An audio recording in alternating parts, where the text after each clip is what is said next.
Et puis la France appelle la République démocratique du Congo à respecter les droits de l'homme. Le mandat du président Kabila a expiré hier à minuit.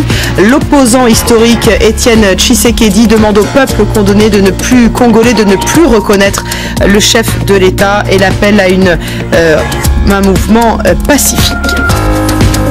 Les deux présidents, la République démocratique du Congo, Paris appelle aujourd'hui les autorités congolaises à respecter les droits de l'homme. Depuis hier soir minuit, le mandat du président Kabila est expiré, mais aucune date n'a encore été fixée pour la présidentielle. Le mandat donc expiré, mais un nouveau gouvernement a pourtant été mis en place. Thomas Nicolo, bonjour, vous êtes notre correspondant à Kinshasa. Le nouveau Premier ministre a d'ailleurs tenu une conférence de presse tout à l'heure, Thomas. Samy Bandibanga, le nouveau Premier ministre de la RDC, a tenu une courte conférence de presse. Il a d'abord remercié le président Kabila. Il a dit sa fierté de participer à un gouvernement de large consensus et il a terminé en appelant tout simplement à la paix. Voilà, une conférence de presse extrêmement courte qui suffira ou pas à calmer la situation à Kinshasa qui semble déjà plus calme qu'en début de journée.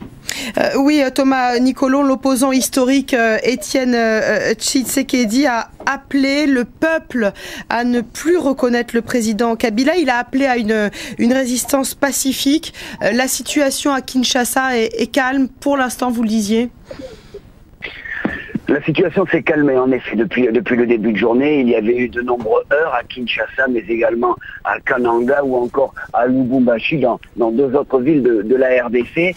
Petit à petit, les choses se sont calmées à Kinshasa, mais il y a encore des heures dans certains endroits de la capitale. Quoi qu'il en soit, l'appel de M. Tshisekedi, il est difficile de savoir quelle est l'ampleur que va prendre l'appel de cet opposant qui ne s'était pas exprimé clairement les jours qui ont précédé le 19 décembre. Il n'avait pas appelé à manifester. Il est difficile de savoir aujourd'hui si cet appel va être suivi par la population. Quoi qu'il en soit, l'un des représentants de la majorité présidentielle me disait aujourd'hui qu'il avait trouvé la situation calme sur l'ensemble du territoire.